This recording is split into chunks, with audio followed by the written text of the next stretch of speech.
Alors, la question que tout le monde se pose aujourd'hui après l'élimination du guide iranien, que son âme repose en paix encore, c'est pourquoi la Russie ferme les yeux. Pourquoi le tonton de la Corée, papa dans gros pantalon, ne dit rien. Pourquoi la Chine ne vole pas au secours de son partenaire, l'Iran. Moi, je pense que la question qu'il faut plutôt poser, c'est quel genre de relations qu'entretenait l'Iran et ses pays. C'est quel genre de coopération qu'entretenait l'Iran et ses pays. Quel genre d'accords qu'ils ont signé. Parce que si l'Iran n'a pas signé un accord de défense intérieure, c'est-à-dire lorsqu'on m'attaque dans mon pays, la Corée doit voler à Moscou ou bien la Russie doit voler à Moscou. Tant que l'Iran n'a pas signé ce genre d'accord-là, je ne pense pas que la Russie peut s'élever ou bien la Chine peut s'élever pour venir en tout cas voler au secours de l'Iran. Et moi, je pense que si c'est vrai que l'Iran avait signé ce genre d'accord avec ces pays que je viens de citer, forcément, on allait voir un proche du pouvoir iranien qui allait sortir et dénoncer ça, dire voilà comme quoi on a signé un accord de défense intérieure avec tel pays, et là on a agressé et le pays ne dit rien. Mais jusqu'à là, personne ne fait ce genre de déclaration. Donc ça veut tout simplement dire que l'Iran n'a pas signé ce genre d'accord de défense avec ces pays nucléaires que je viens de citer. Et je pense que c'est une mauvaise stratégie de la part de l'Iran, étant donné qu'elle savait qu'elle était beaucoup guettée par ses prédateurs. Beaucoup de personnes se posent la question aujourd'hui de savoir est-ce que la Russie est véritablement un allié fiable, un allié sûr, sur qui certains pays peuvent compter pour leur sécurité. Est-ce qu'aujourd'hui la Russie, on peut dire que la Russie est un allié fiable? On se rappelle ce qui s'est passé en Syrie. Bachar al-Assad, il a été chassé du pouvoir. Bien qu'il soit l'allié le plus sûr de Poutine. Nicolas Maduro, qui est l'allié sûr de Poutine, s'est fait capturer dans son pays, dans son palais présidentiel, a été déporté aux États-Unis d'Amérique. Il y a encore d'autres exemples. Avec Kadhafi, il y a beaucoup d'exemples. Et aujourd'hui, avec ce qui se passe en Iran, on se pose la question de savoir est-ce que véritablement la Russie est un allié fiable, est un allié solide.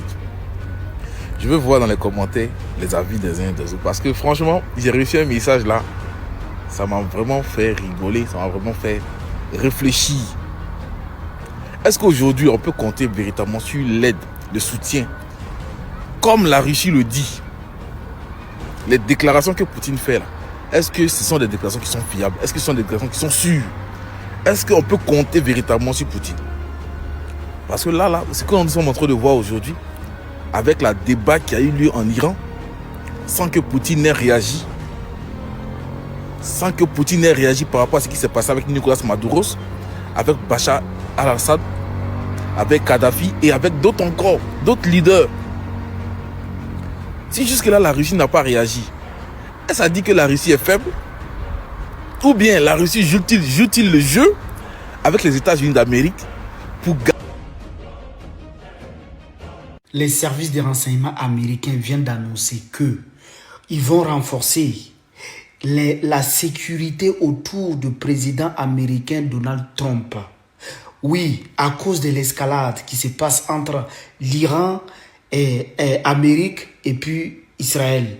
Donc, ils annoncent le renforcement de la sécurité autour du président américain Donald Trump. Ah, ok, j'ai compris. Si tu as compris aussi, dis que tu as compris. Oui, moi je pense que j'ai compris. Si toi tu as compris aussi, il faut comprendre. C'est de ça qu'il s'agit. Ah, donc du coup, vous aussi, vous allez renforcer quoi.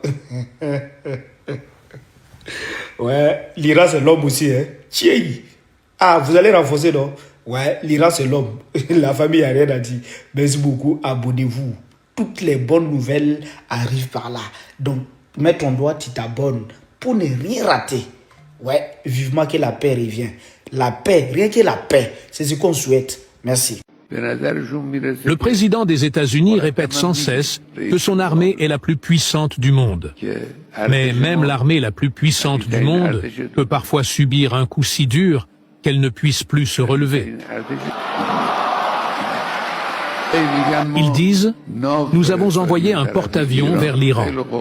Très bien, un porte-avions est un engin redoutable. Mais plus redoutable encore que le porte-avions, il existe une arme capable d'envoyer ce navire au fond de la mer. Le président américain, dans ses récentes déclarations, s'est plaint auprès de son propre peuple que cela fait 47 ans que les États-Unis n'ont pas réussi à éliminer la République islamique. Il a reconnu que pendant 47 ans, l'Amérique n'a pas été capable de faire disparaître la République islamique. C'est en soi un aveu important. Je ne dis pas que vous ne pourrez pas le faire à l'avenir, mais jusqu'à présent, vous n'avez pas réussi à accomplir cette tâche. L'Iran n'a jamais attaqué un voisin.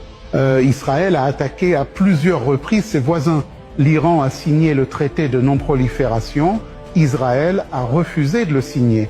L'Iran se soumet aux inspections de l'Agence internationale de l'énergie atomique. Israël refuse de s'y soumettre. L'Iran ne possède pas d'armes nucléaires. Israël en possède entre 75 et 400. C'est donc Israël qui représente une menace existentielle pour l'Iran. Depuis 40 ans, Israël mène une campagne systématique de désinformation sur l'Iran. Pourquoi ces mensonges? Pourquoi ce deux poids deux géants? Pourquoi cette hypocrisie? Iran has never attacked a neighbor. Israel has repeatedly attacked its neighbor.